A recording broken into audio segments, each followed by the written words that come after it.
Welcome to Baseball Money is Fake, a fantasy baseball podcast on the Sports Gambling Podcast Network. I am Blake Meyer, back again as always with my man Ryan Gilbert. How you doing today, Ryan? I'm doing good, and the Phillies they're turning the corner, Blake. They're turning the corner here. If you're the betting type out there, definitely go place a bet on them doing the World Series or National League. I feel like Bryce Harper is just getting healthy. They're this good with Trey Turner basically being a replacement level shortstop. So if he turns it on, if they pick someone up the deadline, they're going to be definitely a team to watch. Team destiny here. Yeah, I think I saw something the other day that heading I don't even remember what it was. Not gonna lie, it was like through the end of May you guys are like way under 500 or something like that, and ever since then you're like second in baseball for record or something crazy like that, which as a Mariners fan I'm very jealous of, because I don't know what winning feels like right now. We're on one of those streaks where like we're 1-1 in our last two, we're 2-2 in our last four, 6-6 in our last 12, and it goes all the way back to like 30-30 in our last 60. Like we win two and then we lose two, and win two, lose two. But I mean, it's still baseball, so it kind of scratches that itch for me, although it has been a little stressful on the Mariners fandom side. And I would like to use our platform to say Mariners fans are fucking spoiled babies. I can be one of them. We went so long without making the playoffs since 2001. We made the playoffs last year. And we went from a fandom that was just excited for the playoff hunt, like maybe we could make it there, to now all of a sudden every internet Mariners fan in the world thinks we should have been a World Series contender, and thinks that this is just an abysmal of a season and the team is so bad and we need to blow it all up. Everybody wants the Mariners to be sellers at the deadline and just unload everybody that's not named Julio and Kelnick. And it's just weird, dude. It is weird, and I know we kind of hold off on show comments until later, but Anthony did say, Blake, how do you feel about your team putting up a section of Toronto gear inside their stadium store? It's a double-edged sword. One, I don't like it because it was front and center right inside the team store. Like when you walk in the door, they had the very first display was a freaking Blue Jays display. But also, if you live in the Seattle area, the Blue Jays series that we have every year is actually huge because we're not that far. And so it's like, when the Blue Jays are here, it's like 70% Blue Jays fans that are there. There are so many of them, so I can understand why the team did it, but I think it was stupid just because, like, literally the first thing you see, even J.P. Crawford was like, what the hell? The team should have put up a sign saying all proceeds go toward Shohei Ohtani's contract in Seattle. Mariners fans would have bought They'd be all every for damn it. shirt. Exactly. But yeah, Phillies is they're being buyers, but people are coming out. These cranky old men saying, "No, I don't want Juan Soto. I don't want Juan Soto in my clubhouse." Well, how do you not want a 24-year-old, three-time All-Star, already won a World Series, is best friends with Bryce Harper, is best friends with Trey Turner? How would you not want to add that? And someone else was like, "Oh, I would trade Andrew Painter for Juan Soto." Like, yeah, no shit. Of course you would trade a 19-year-old prospect with shoulder problems that needs Tommy John surgery now for one of the best young players in baseball. Of course you would do that. But yeah. I digress. I digress. That's neither here nor there. I think I texted you the other day and said that you guys should just also sign Anthony Rendon and just run back the whole national squad, give it another go. But yeah, so if you guys can't tell by the title of the episode, if you were in the live, or I guess if you're in the podcast feed, we want to talk some rookies and prospects, just straight to the point today. Also, if you are on that podcast feed, we appreciate everybody that listens. If you like what you hear, go ahead and leave us a rating. Leave what you feel is appropriate. We love 5-star ratings, but just whatever you feel, we're here for it. And again, thank you everybody for listening, especially those that show up in the live as well. You guys are fucking awesome. Excuse my language. But we want to dive right into the rookies and prospects, because this seems like more than ever this season, rookies and prospects have been very relevant in baseball and very, very relevant in fantasy baseball. At the end of last season, I wrote up an article about how by WAR, last season was like the best rookie class that we'd had since like 1950. I don't remember the exact stat. Forgive me. It's been almost a year. but there was like 4 or 5 players that were over 4 F-WAR, which is huge. That's a good amount of WAR, especially for rookies. And now this year, it looks like we may blow that out of the water. I think I saw a tweet the other day that there's like 14 rookies and prospects that are already over 2 WAR. Just absurd. And if we want to talk absurd, I think the most absurd thing that happened was that Christian Encarnacion-Strand nuke that he hit yesterday. It is exactly what that's exactly what Reds fans wanted and exactly what all of us fantasy baseball players, I can't even say expected to happen. It's what we wanted to happen because he put up those crazy numbers in the minors, 20 home runs in 67 games, like 47 extra base hits. That first game, he went 0 for, and then he just came back yesterday. I think he went 2 for 3 with the 3-run home run. Just,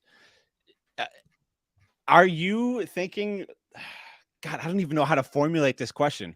Which version of Christian Encarnacion-Strand are you thinking is going to happen for the rest of the season? Early overreactions. Is it going to be the 0 for, or is it going to be the 2 for 3 with a 450-foot home run? I'm rewatching the home run right now as you talk about here.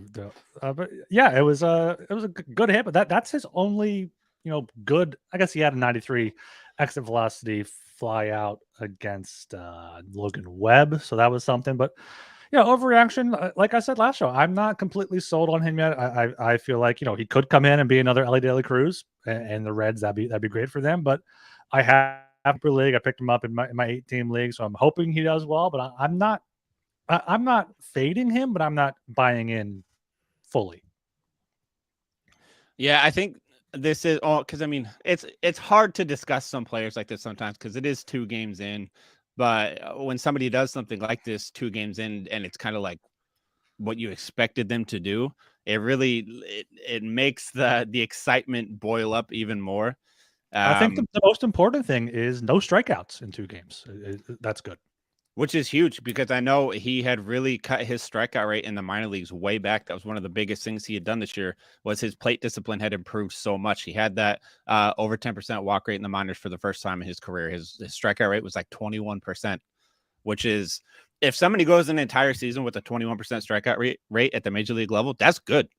That's good in every league. That ups the on-base percentage, if so facto, in a way. Makes him way more relevant in a points league. And in that Reds lineup, they have so many young, exciting guys. And we keep saying this every time one of them gets called up. Like they call up Matt McClain and, it's going to be fun to watch them because they have so many young, exciting guys. And then they call up Ellie and it's like, it's going to be fun and exciting because they have so many fun and exciting young guys. And now they call up freaking Christian Encarnacion-Strand, and it's the same song and dance with seemingly the same results. The other 2 were good, have been good. This feels like when we talked last episode about where he might rank rest of season at like first and third base rankings. I genuinely feel like we were pretty spot on with that top 10 rest of season. Was it first base? I think it was, or third base, one or the other. I think. Well, third base, definitely. I think third base is a little shallower. I think first base, I don't know if I would put him there top 10. I think top 12, top 15, definitely. But there's the 5 big boys, and then like guys like Nathaniel Lau, Alvarez, Yandy, Justin Turner had another home run today. Josh Naylor's been really hot. Christian Walker, Cody Bellinger's been hot. So like, there's a bunch of guys in there that sure you can maybe put them top 10 in certain league categories or certain league types, but I don't know if it's going to be cut and dry. It's going to be interesting to see where he shakes out at the end. Yeah, and I know you mentioned Justin Turner, and I know we're doing a rookies and prospects episode today, but Justin Turner has like 39 RBI in his last 39 games. He's on pace for 100-run, 98 RBI season. Who would have thought that Justin, old Redbeard Turner, was going to turn out a season like that? I know I personally did not see that coming. That's who I want the Phillies to get. I want he can play some first base. If Bryce Harper's not great there, he can fill in around the infield. A good right-handed DH. So yeah, I think Justin Turner, if the Red Sox decide to sell, I want the Phillies to go after him. But we are brought to you by Circa Sports. Circa Millions and Circa Survivor are back. There's $14 million in guaranteed prizes up for grabs. The Circa Millions contest is 5 NFL picks against the spread each week, while the Circa Survivor is just picking a different moneyline winner each week in advance. Enter in Las Vegas, but you can play from anywhere. SGP guys will be out there last weekend in August if you're trying to hang out with them. You can go to circasports.com for all the details. Circasports.com. Uncle Ted, I see you of that list. I'd say Kerry Carpenter is probably the best. He was one of my waiver wire guys for this week. Anthony, is Soderstrom droppable? Depends on your league size. 10 to 12 team league, I might wait. If you picked up Soderstrom, wait on him. It's not like he was going to have 2 home runs in his first 4 games or first 5 games. Like he's being fine. The A's, I think, were winning against. Like you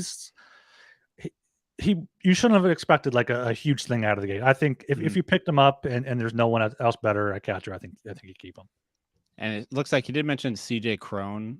CJ Cron in the chat hot. too. If CJ Cron's available, I would take CJ Cron over Soderstrom in that case. But other than that, I think I'm cool holding on to Soderstrom for now still. Yeah, CJ Cron has homers now in 3 of his past 4 games, all at home, all at Coors Field, where it's good for CJ Cron there. Yeah, Uncle Ted was asking about Travis Jankowski, Matt Vierling, and Kerry Carpenter. I think Carpenter is really the only one getting consistent playing time, the only one I would even think about rostering in a fantasy baseball league. And then moving on to our list of guys that we want to talk about. I will openly admit I may have missed the mark on one rookie. And it was last episode, and it's still very young in his career, so I cannot confirm nor deny that I missed the mark. But right now, I may have Endy Rodriguez for the Pittsburgh Pirates. I talked last episode about I liked the fact that he had that like 15% career strikeout rate in the minor leagues, very high on base percentage with a little bit of pop. And we likened him to like a 2022 Alejandro Kirk type of player, might hit like 285, 10 to 12 home runs, and just be real solid with the low strikeout rate. He is 1 for 9 with 7 strikeouts at the major league level. Again, small sample size, so read into it how you want. That's the joy of small sample sizes. If you want them to be good, they could be good. If you want them to be bad, they could be bad. I'm only very harsh on this one because my favorite thing about Endy Rodriguez was that plate discipline at the minor league level. That was the biggest thing that stood out to me. So for him to be 1 for 9 with 7 strikeouts, it's like the opposite of what I was looking for from him, which makes it tough because, I mean, his average exit velocity so far, 88.2 miles an hour, max exit velocity, 88.2 miles an hour, because he has only hit 1 ball. He has an 85% strikeout rate. Again, a lot of this is overblown because it is very early on in his career, but it is worrisome for me just because you really wanted that plate discipline from him, and it seems like he's really pressing at the plate, and it's just not working. It's not even like he's making contact and just getting unlucky. He's just not making contact, which is not good. Yeah, I don't really think he has any fantasy relevance whatsoever. You look deeper into his numbers. Like, he started last season in A advanced ball. That's where he played most of last season, had 16 home runs in 88 games. Went to AA for 31 games, hit well there. Went up to AAA for first games, hit well there. Did not hit well in the Dominican Winter League in 6 games, 25 at-bats. Decent so far this year, 268, nothing really special, 6 home runs in 6 to 7 games. And now, like you said, at the major league level, not doing well, not really making contact. So yeah, I don't think Endy Rodriguez is worth rostering unless it's like a 2-catcher, 15-team league. Yeah, I agree. And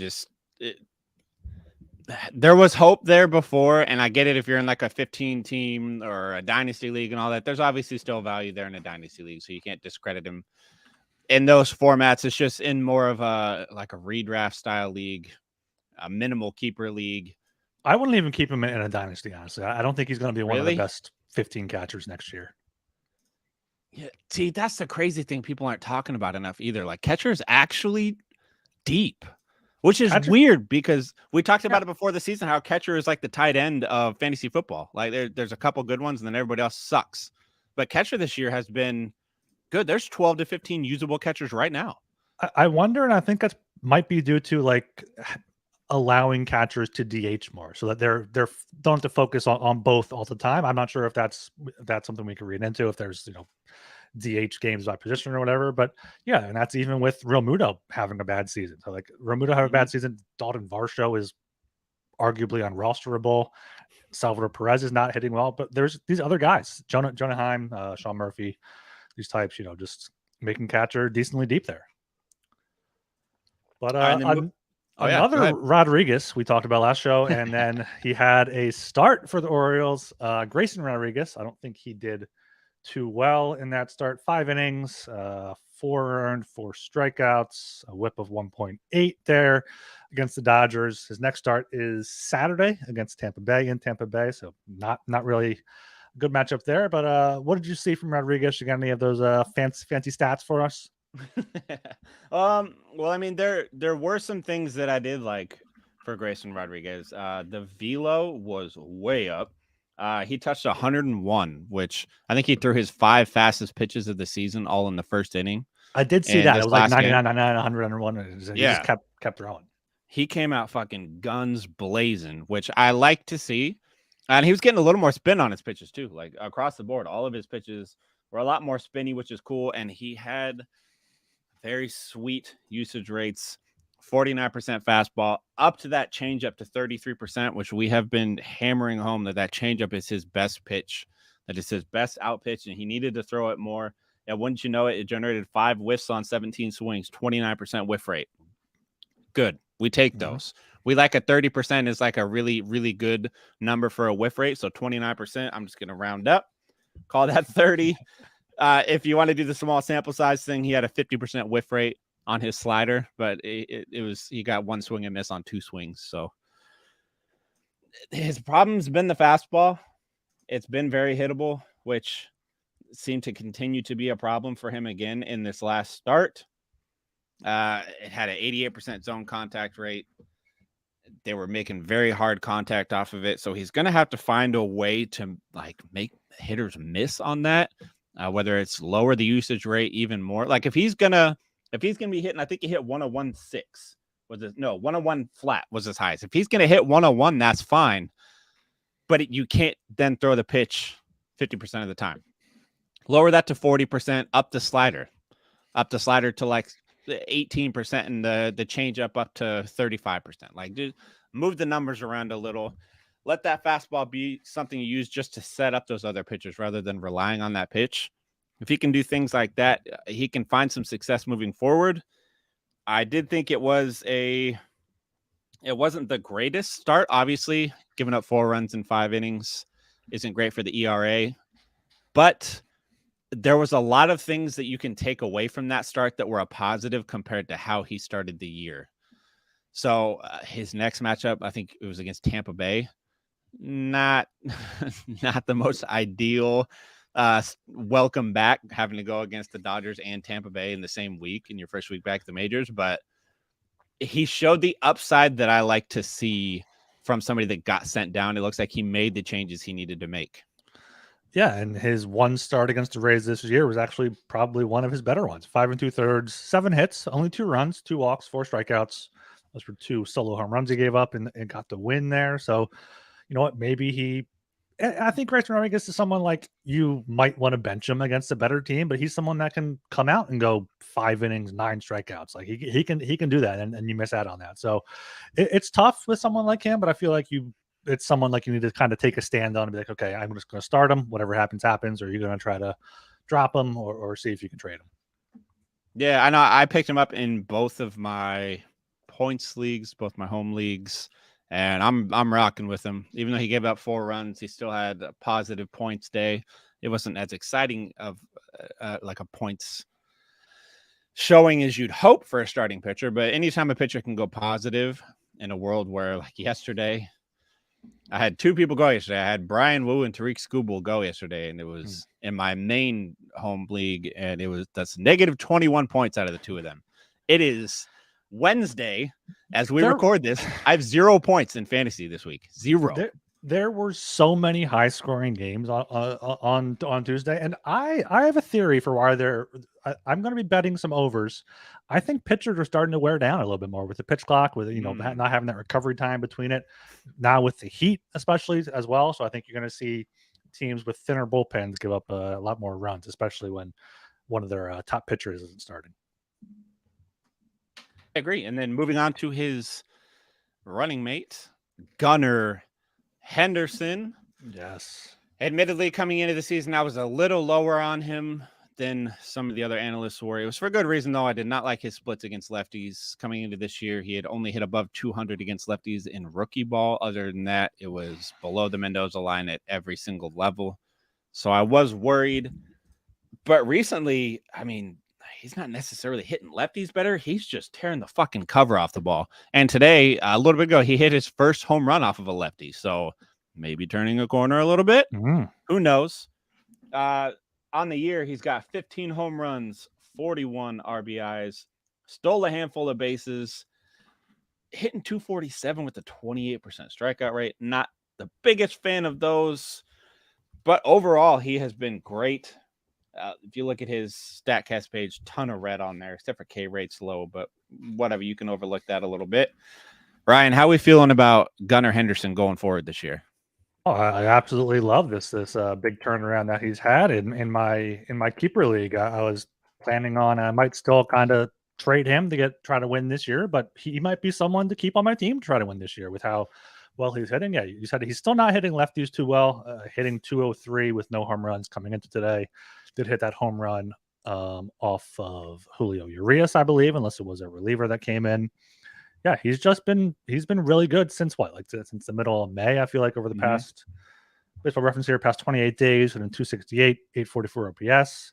He had a 6 slide at the plate today to score. I was watching that game between the Dodgers. So yeah, Henderson is going to be a big part of their core. And I think, we talk about vibes a lot, and I think the Orioles are just going off vibes. So I think he's going to be somebody that just keeps going here. So yeah, I definitely try to buy Henderson now and see if you can maybe catch him at a cold streak at some point and swoop in, because I think people that own him definitely know how good he can be now, especially with that third base and shortstop eligibility. I think that's just another plus. That's been the hard part of doing this whole fantasy analyst job and doing my rankings and things. I kind of have to stick to my guns on some of my rankings, like in trades and things and points leagues. I passed up on, man, when I did that trade, I think I told you, but I didn't talk about it on here. I did a trade of like a month and a half ago or something like that. And I got Bryce Harper and Jose Altuve for Mookie Betts and somebody else. The first offer that I got was Bryce Harper and Gunnar Henderson, and I told him no, there's no way I would do that. And now looking back, I wish I would have done that. But Altuve's back soon, could start a rehab trip this week, so I feel like that's not necessarily too bad of a downgrade, depending on your positional needs. If I'd have known that Gunnar Henderson was going to do this, though, I would have accepted that person. It's not he's not like lighting the world on fire, though. He's still hitting under 250. He has a 5-game hit streak, but they're all 1 for 3, 1 for 4s. So I think Gunnar Henderson is doing better than he was doing before, like by a significant amount. That's why people are talking about it a lot. But he's still not. I don't have the shortstop or third baseman in front of me, but he's still not like a premier player at that position in redraft leagues. We are also brought to you by Underdog Fantasy. Basketball Mania 4 is here, and Underdog Fantasy is giving away $15 million in prizes. Underdog Pick'em is also a great way to get down on your favorite MLB and NFL season player props. So many ways to win over an Underdog, and Underdog is available in so many states. Head over to UnderdogFantasy.com and use promo code SGPN for a 100% deposit bonus up to $100. That's UnderdogFantasy.com, promo code SGPN. Okay, so speaking of rookies that are heating up, Francisco Alvarez for the New York Mets is somebody that I think coming into the year, I had him as my number 11 catcher, if I remember correctly.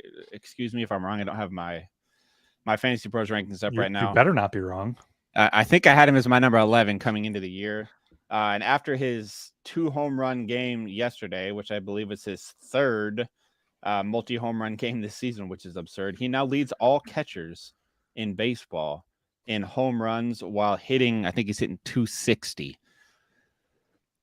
In the month of 240. July, 240, close enough. It's been a massive month of July for him. He struggled mightily in June. He hit 151 in 23 games. Not great. But in 11 July games, he is hitting 368 with 7 dingers and 13 RBIs. Very reminiscent to his May where he did the same thing. Where are you putting somebody like Francisco Alvarez in your catcher rankings, like from here on out? He has to be towards the top, and he was someone that in my keeper league I picked him up, I dropped him. He was there for a month, and then I picked him back up, and I'm very happy that I did. He's been just killing it over the past few weeks here. Looking where he is in catcher. Let's. You're saying like next year? Or you're saying like right now? Like right now, like from this point in the season forward. This point, has to be top 5. I think Sean Murphy, Will Smith, Heim, and then Alvarez is right there. I think Real Muda will have a better second half, but he could just keep doing what he's doing and hit the 240. So yeah, I think as long as Alvarez can keep this up, and it's a very home run happy fantasy baseball world, I think I'd say he's top 5. I like top 5. I'm trying to pull I'm going to be unable to pull out my Fantasy Pros rankings on this because over at Fantasy Pros, we just did a massive site overhaul and made a lot of changes, and it logged all of us out of our Fantasy Pros accounts. And I don't remember my login at the moment, so can't look. Because I've done my rest of the season catcher rankings. I need to update them, but I believe he's top 10 for me right there. Yeah, and top 5, I can see that as well. He's like a Will Smith. Like I was gonna say, he's like a Cal Raleigh from last year. His average though, I'm looking at it more like Murphy's hitting 294, Smith 285, Heim 284, Rutschman I didn't mention 275. So maybe not quite top 5, but probably in that 6, 7, 8 range. I think with Real Muto, Contreras, Perez, Contreras in that range. Yeah, I like that. And I think a lot of people, you either drafted him real late in your draft. I mean, Dynasty League different, but in like a redraft, you either drafted him really late, or like me, I picked him up in one of my I had 2 home leagues, so I got to differentiate him somehow. I picked him up in one of my home leagues a while ago, and it has just been a fun ride. He's played really well in a points league. He strikes out a little bit, but not like a crazy amount. Not to stay relevant in a points league. I think yesterday he got me like 17 points, which is absurd for one game. Some guys don't even do that in a whole week. My entire team hasn't done that in 3 days. Again, I have 0 points in that league. For like, even with Francisco Alvarez going off like that, I have 0 points in that league because pitching is so cool, man. But yeah, rest of the season, I like top 5, maybe 7, maybe top 7-ish around there. I think that's a pretty reasonable expectation for him moving forward. Yeah. Who else we got here? Two more that we'll touch on. One, just because I feel like we kind of have to talk about him a little bit, would be Corbin Carroll. Yeah, dude, everybody had high hopes for him coming into the season. If I remember correctly, I think his ADP was right around 100. Could you imagine trying to wait till the 100th pick to get Corbin Carroll next year? He's going to be a first-round pick. And those are guys like we harped on this coming into the season. In that 100 ADP mark, 100 to 150 is where you can find some of the best value. That is where you can find guys that are going to become top guys next season. And Corbin Carroll is it. On the season, he's hitting 286 with 20 home runs, 4 triples, 20 doubles, 18 home runs. He's still 28 bases while hitting 286. He has a 900 OPS right now. I know there was talks a little bit ago about he had a shoulder issue. Who knew what was going to happen with that shoulder issue? I thought it seemed a little more serious than maybe they had led on. But in July, he's hitting 256 with a triple and a home run, 6 RBIs, stole 4 bases. Like he's still being productive. So He seems like a runaway for Rookie of the Year, even with Ellie being up. I know a lot of people want Ellie to win it, but they seem to forget that Corbin Carroll is having a better year than Julio Rodriguez had last year, and Julio Rodriguez smashed all of these rookie records. Corbin Carroll is playing better than that. So if you got him, props to you, man. But rest of the season moving forward, is Corbin Carroll somebody? Let's say 12-team redraft league. You have Corbin Carroll. You're a middle of the road team right now. Are you trading Corbin Carroll for better pieces to make a playoff push, or are you holding him and hoping that the production continues for the rest of the year?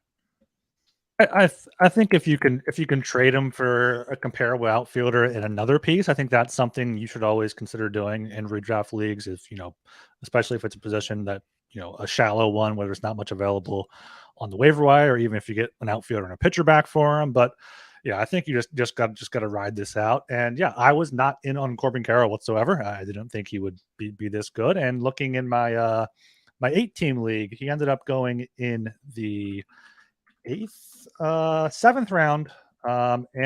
With my pick prior to that, in the 6th round, I took an outfielder of your Seattle Mariners, Teoscar Hernandez, who has not been as good as Corbin Carroll, to say the least, so far this season. And round before that, I took Kyle Schwarber. So I would gladly rather have a Corbin Carroll than those guys. And yeah, I think with Carroll, just the thing to point out is what you did. That 100 ADP when that group of not middling, but middle tier outfielder after top tier is where you can find that value. It's just a matter of picking the right one, and whoever picked up Corbin Carroll is definitely hopefully near the top of their league. Yeah, in my 12-team home league, he went pick 117. So the return on investment for somebody like Corbin Carroll has been huge. I do have some worry because the shoulder issue wasn't fake. It was a real injury that happened. And while he is playing through it, I do have some worry about what it'll do for his power for the rest of the year. Obviously, it's not going to affect the wheels. He's still going to hit for doubles, still going to hit the triples. He's still probably going to steal 50 bases on the season while hitting. He's not going to hit 300. He's going to flirt with 200. I love the 286 where he's at. I think he's 275 to 285 type of hitter. But is he going to hit 18 home runs again in the second half? I don't know with that shoulder injury. It'll take time to see. So if you even had a thought in your mind of, should I trade Corbin Carroll? I think now is the time to do it. Just in the same scenario I gave you, the 12-team middling team, I think I would probably keep Corbin Carroll because I think there's still a lot of value there. But if you had even that little bit of a doubt, he may have some down weeks with the power. So trading him now before that might happen would be ideal. But if you keep him, there still is a ton of value that you're going to get for the rest of the year. What do you think Carroll's ADP is next year? You think he's definitely first round? I don't think he's probably later in the first round. I would imagine he's not top 5. He's not Acuna, not Ohtani, Freeman, Betts, Matt Olson. Even I think could be a first round pick next year. Then you always have the pitchers up there. Kyle Tucker is up there as well. Honestly, I think like 7 maybe. You want Carroll or Kyle Tucker? I want Kyle Tucker. Okay. You know what? Hold on. What about J-Ram? You want J-Ram because third base is shallow. Yeah, I want J-Ram. Going back to the Kyle Tucker one, I might want Corbin Carroll over Kyle Tucker. Even though Kyle Tucker's having one hell of a season. I have him in every league. He's one of my few guys that I drafted everywhere. And he's having one hell of a season. He's a 30 home run, 30 stolen base guy while hitting in the high 200s. Mm-hmm. But it's literally what Corbin Carroll is about to do. But Corbin Carroll is going to steal 50 bases. So when you put it into that perspective, I might rather have Corbin Carroll because you're going to get the same production as a Kyle Tucker, but 20 extra steals added on top of that. Yeah, and getting stolen bases out of somebody that's not just a complete hole in your lineup elsewhere is important. So that's a good point. I think in a 5x5, you maybe go with Carroll, but maybe in a 6x6, 7x7, maybe you don't. But yeah, I think that's a pretty good. Would you rather have Carroll or Tucker next year? Because Tucker has back-to-back 30 home run seasons. He's been a better lineup, I would imagine, but the D-backs are getting good. So yeah, I feel like those guys are probably going to be like 7, 8, 8, 9, something like that next year. Yeah, and in a keeper league, he just became like your best pick of the draft this year if you're keeping him for next year by a mile. And the last person that I just want to touch on, I don't hear as many people talking about him, would be Masataka Yoshida. One, I just want to say his name because it's so fun to say. It just rolls right off the tongue. Also, he is somebody that we were actually very high on coming into this year. A lefty playing in Fenway Park with that short fence out there. Power from overseas doesn't seem to translate that well to here. Like Seiya Suzuki is a prime example of that. But when the outfield fence on your pole side is only 1.5 feet tall, it's a lot easier to hit home runs. And he is more of a slap hitter anyways. He's got his expected batting average is in the 92nd percentile. The strikeout rate is fucking immaculate at 11.2%. He's got 11 home runs on the year. He's driven in 50, hitting 318, even stole 7 bases. So he's kind of producing everywhere. Kind of same question with Corbin Carroll. Like, is Masataka Yoshida, because he's not one of those very top end guys. He could be one of those top end guys, but he seems to be often overlooked. If you are one of those kind of middle of the road teams, is he somebody that you hold on to, or do you trade? Does he have enough trade value in your mind to warrant even trading? I think he actually might. I think, it's hard to find someone that's hitting 318. I'm trying to look up right now how many batters are hitting over 300 right now, but has some pop, has a little bit of speed. I think people could get, a little bit of mystified by rookie of the year possibility, just coming up from Japan by the name. Because like, if you, besides the average, you could look at this line. It could be just any like middle tier outfielder, but someone's like, oh, Yoshida, let me trade for him. So if you can find someone like that, yeah, absolutely go for it. There are only 10 players hitting over 300 this season, and Yoshida is one of 4 outfielders hitting over 300 this season. So that's very hard to find. He has 11 home runs, which is decent. I feel like I'm not sure what the Japanese leagues do in terms of his career high in games is 143. He played 121 last year. So maybe we'll see kind of him possibly falling off later in the year if he's not used to such long of a season. If you think of it that way, I mean, I'm not predicting that, but I think there's different angles.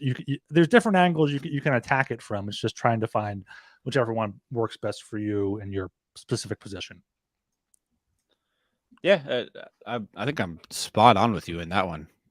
And I'm happy to see him producing the way that he has, because he's another guy. I think for a while his ADP was like, it was way high. It was like 250 or something for a long time. And it's like, why the fuck I got him 167 in my league.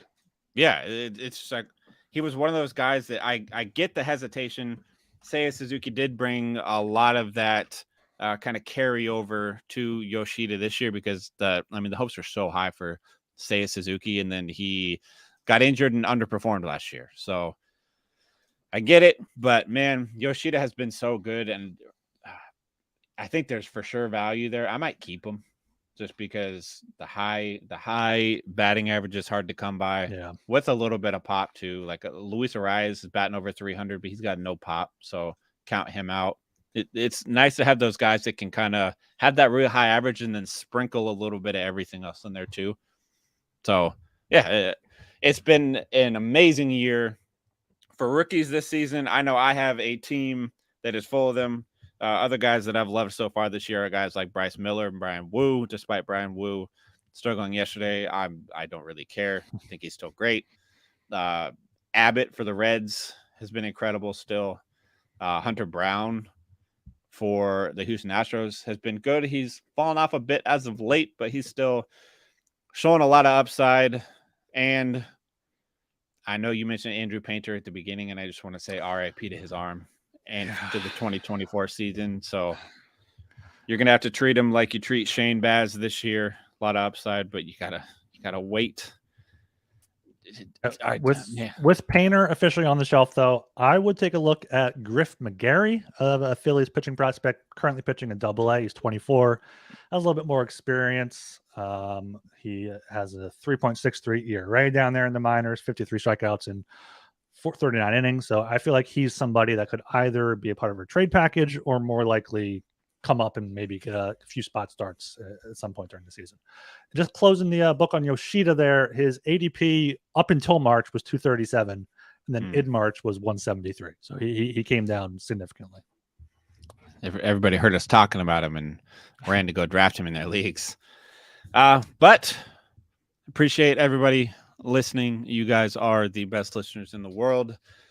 You guys listening allows us to continue to do the thing that we love to do, and that is talk about fantasy baseball and give you guys the best advice we possibly can. So make sure you follow us on Twitter at Fake Baseball and send us over some of the roster moves that you've made lately or how your teams are doing this year. Like I want to see if we've helped you in a negative or a positive way. Send it over. I want to see how we've done. You can send it in a DM or just tweet it at us at Fake Baseball. It's literally and if you have any trade questions, it's much more fun and enjoyable to talk about actual trades than like hypothetical. This is what I would do in a certain situation. So hit us up on Twitter, hit us up wherever you can find us, and we'll happily answer those questions on the show. Yeah, I have a bunch of people that hit me up in my Twitter DMs. No one hit me up yet. Blake's always bragging about someone's in my DMs asking me who I should take. Should I do this trade? I got nothing. I got bots. That's all I got. Ezra Quint hits me up all the time for fantasy baseball trade advice. So shout out to you for always hitting me up, and Matthew Hennings again. The dude checks out all of our work. He's fucking awesome. Go check out our Substack, fakebaseball.substack.com. We got a lot of stuff up there for you guys to go check out. I'm going to be publishing some more of my Fantasy Pros rankings up there soon, my updated rest of season rankings. And you can follow me on Twitter at Balake, BUHHLOCKAYE. And you can follow me on Twitter at RGilbertSOP. And we'll catch you guys next time. See ya.